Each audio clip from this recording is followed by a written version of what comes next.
নমস্কাৰ, তোমালোকক আমাৰ অন্য এটি ভিডিঅ'লৈ স্বাগতম জনাইছোঁ।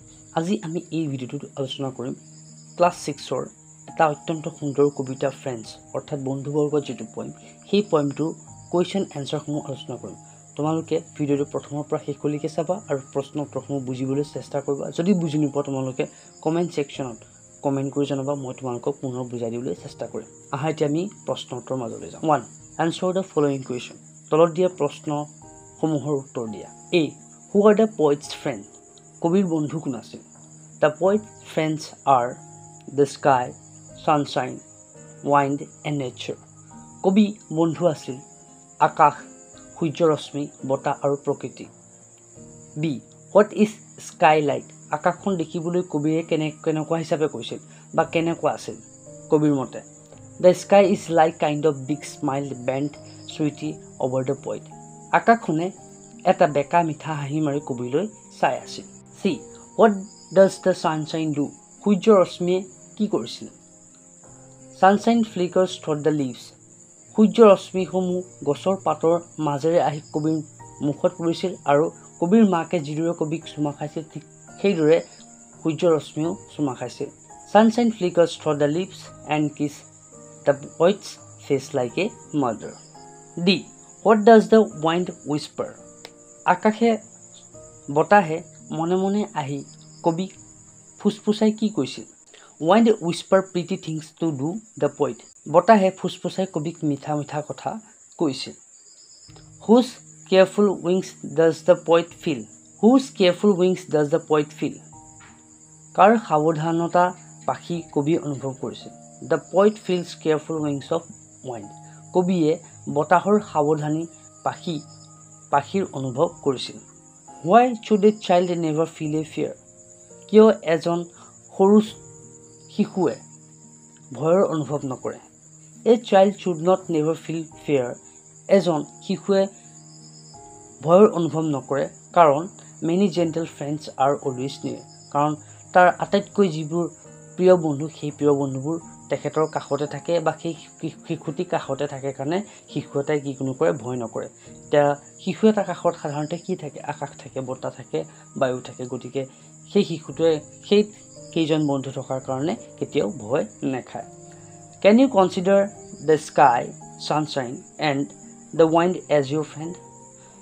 তুমি তোমাৰ ইয়াত সুধিছে তুমি তোমাৰ বন্ধু হিচাপে আকাশ, সূৰ্যৰশ্মি আৰু বতাহক একচেপ্ট কৰিবানে? যদি কৰিবা কিয়? Why? ইয়াৰ এনচাৰটো হ'ব য়েছ, মই কৰিম কাৰণ they can be friends. সিহঁতৰ সৈতে মই বন্ধুত্ব স্থাপন কৰিব পাৰিম কাৰণ they give me happiness. সিহঁতে মোক কি দিব? সুখ দিব। Keep me close to nature. আৰু সেই তেখেতে বা সেই বস্তুখিনি মোক প্ৰকৃতিৰ লগত কি কৰিব? বন্ধুত্ব স্থাপন কৰিবলৈ কি কৰিব? সহায় কৰিব আৰু সিহঁতৰ ওচৰত থকাত কি কৰিব? সহায় কৰিব। নেক্সট চাওঁ 2. Write the rhyming words from the poem once given below.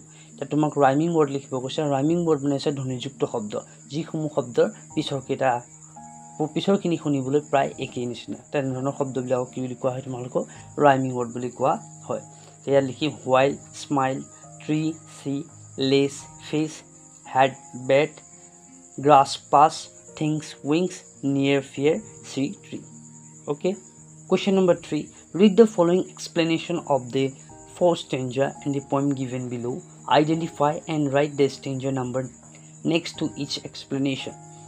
ইয়াত কৈছে তোমালোকে তলত দিয়া পেগাপকেইটা পঢ়া আৰু পঢ়ি তোমালোকে ডিচাইড কৰা যে কোনটো এক্সপ্লেনেশ্যন বা কোনটো ব্যাখ্যা কোনটো পেগাপৰ হয়। তোমালোকে যদি কবিতাটো ভালদৰে বুজি নোপোৱা এইটো উত্তৰ তোমালোকে দিব নোৱাৰিবা। গতিকে তোমালোকে আমাৰ চেনেলত কবিতাটোৰ যি ব্যাখ্যা সেই ব্যাখ্যা তোমালোকে বহুত ধুনীয়াকৈ সহজভাৱে বনাই থোৱা আছে। তোমালোকে যদি চোৱা নাই এবাৰ নিশ্চয় চাই ল'বা। প্ৰথম stanza. The wind comes secretly and whisper pretty things. The poet cannot see the wind but feels the careful touch. প্ৰথম যিটো শাৰী বা প্ৰথম যিটো প্ৰেগাপ তাত বতাহৰ সম্পৰ্কে এটা স্তৱকীয় ব্যাখ্যা কৰা হৈছে। বতাহ চুৰকৈ আহে আৰু মিঠা কথা ফুসফুসাই কয়। কবিয়ে বতাহক দেখিব নোৱাৰে কিন্তু ইয়াৰ সাৱধানী স্পৰ্শ কবিয়ে অনুভৱ কৰিব পাৰে। এই ব্যাখ্যাটো কোনটো কবিতাত বা কোনটো প্ৰেগাপত আলোচনা কৰা হৈছে? এইটো তোমাৰ থাৰ্ড ষ্টেঞ্জাত আলোচনা কৰা হৈছে তোমালোকে এইটো থাৰ্ড ষ্টেঞ্জা লিখি দিবা next The poet says that there are many gentle friends around us. One can hardly see them. The poet asks the child not to be afraid because wherever the child might be, his gentle friends will be around. মৃদু বন্ধুত্বসকলৰ সম্পৰ্কে এটা স্তবকত ব্যাখ্যা কৰিছে কবিয়ে কৈছে যে আমাৰ চাৰিওফালে বহু মৃদু বন্ধু আছে যিসকলক দেখা পোৱাটো টান কবিয়ে শিশুটিক ভয় নকৰিবলৈ কৈছে কাৰণ শিশুটি যদি নাথাকক কিয় তাৰ মৃদু বন্ধুসকল তেওঁৰ ওচৰতেই থাকিব এই ব্যাখ্যাটো তোমাৰ কোনটো ষ্টেঞ্জা বা কোনটো স্তবকত আলোচনা কৰা হৈছে এটা আমাৰ ফৰ্থ ষ্টেঞ্জাত আলোচনা কৰা হৈছে 3 The sunshine passed through the leaves and falls upon the poet's face. The poet compares the falling of sunshine upon the face with mother kissing a child before bed. 3 number ষ্টেঞ্জাত তোমাৰ সূৰ্য পোহৰৰ সম্পৰ্কে ব্যাখ্যা কৰিছে সূৰ্য পোহৰৰ পাতৰ মাজেৰে আহি কবিৰ মুখত পৰে কবিৰ মুখত পৰাৰ সূৰ্য পোহৰক শুই থকাৰ আগতে মাকে শিশুক চুমা খোৱাৰ লগত তুলনা কৰিছে তে এই সম্পৰ্কে বা এইখিনি কথাৰ সম্পৰ্কে কোনটো প্ৰেক্ষাপটত আলোচনা কৰা হৈছে বা কোনটো ষ্টেঞ্জাত আলোচনা কৰা হৈছে তে এইটো সম্পৰ্কে আমাৰ আলোচনা কৰা হৈছে stanza 2 The poet lies under the trees and look at the sunshine, look at the sky. The sky is like a kind big smile bent sweetly over the poet. আকাশৰ সম্পৰ্কে 4 নম্বৰ যেটো আমাৰ প্ৰেক্ষাপট সেইটো স্তবকত বৰ্ণনা কৰা হৈছে তে কবিয়ে কৈছে কবিয়ে গছৰ তলত শুই আকাশখন চাই আছে আকাশখনে কবিৰ ওপৰত মৰমিয়াল হেলান দি থকা এটা দয়ালু ডাঙৰ হাঁহি মাৰিছে এতিয়া কবিয়ে এতিয়া এইটো ষ্টেঞ্জাৰ সম্পৰ্কে কোনটো ষ্টেঞ্জাত আলোচনা কৰা হৈছে এই সম্পৰ্কে আমাৰ কোনটো ষ্টেঞ্জাত আলোচনা কৰা হৈছে ইয়াত আমাৰ প্ৰথমটো ষ্টেঞ্জাত ইয়াৰ বিষয়ে আলোচনা কৰা হৈছে গতিকে এইখিনিলৈকে আমাৰ কুৱেশ্যন নম্বৰ 3 লৈকে আলোচনা কৰা হৈ গৈছে এতিয়া আমি চাওঁ question number 4 right what the word friends mean to you তোমাৰ মতে বন্ধুৰ অৰ্থ কি তে মই লিখি দিছোঁ এ ফ্ৰেণ্ড ইজ এজন বন্ধু হৈছে সামওৱান যিয়ে হু কেয়াৰ্ছ ফৰ মি যিয়ে তোমাক কি কৰে কেয়াৰ কৰে এণ্ড মেক্স হেপি আৰু তোমাক সুখত ৰখাত কি কৰে সহায় কৰে এতিয়া নেক্সট আকৌ লিখিবলৈ কৈছে নাও ৰাইট ইউৰ ফ্ৰেণ্ডছ আৰ এতিয়া তোমাক লিখিবলৈ কৈছে তোমাৰ বন্ধুসমূহ কোন কোন এতিয়া মাই ফ্ৰেণ্ডছ আৰ মোৰ বন্ধু হৈছে মাই ক্লাছমেট মোৰ লগৰ সহপাঠীসকল মাই ব্ৰাদাৰ মোৰ ককাইক মোৰ দাদা মোৰ সিষ্টাৰ মোৰ ভনী বা মোৰ বাই এণ্ড নেচাৰ আৰু প্ৰকৃতি এতিয়া 7 নম্বৰ যেটো কুৱেশ্যন সেই কুৱেশ্যনৰ আনসাৰটো তোমালোকক মই ফটোটো দি দিছোঁ তোমালোকে ইয়াক নোট ডাউন কৰি ল'বা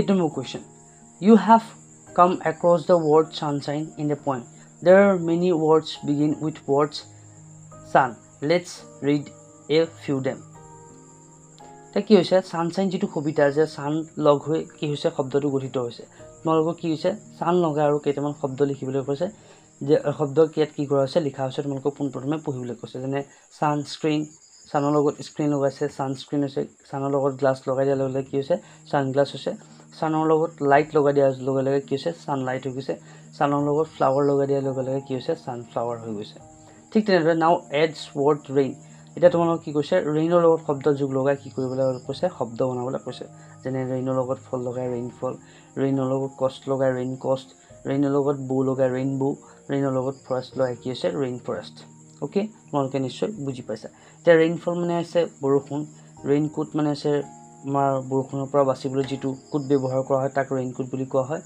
ৰেইনবো মানে আছে ৰামধেনু আৰু ৰেইন ফৰেষ্ট মানে আছে বৰ্ষা অৰণ্য হল 9 question number 9 let's make as many words as we can see the letters greet without repeating letters and write the given spaces one of is down for you তে তোমালোক কি কৈছে এই শব্দ যে আখৰকেইটা লগাই কি কৰিবলৈ কৈছে তোমালোকক শব্দ লিখিবলৈ কৈছে তে মই তোমালোকক লিখি দিছো sun run fun run for surf তোমালোকে নোট ডাউন কৰি লবা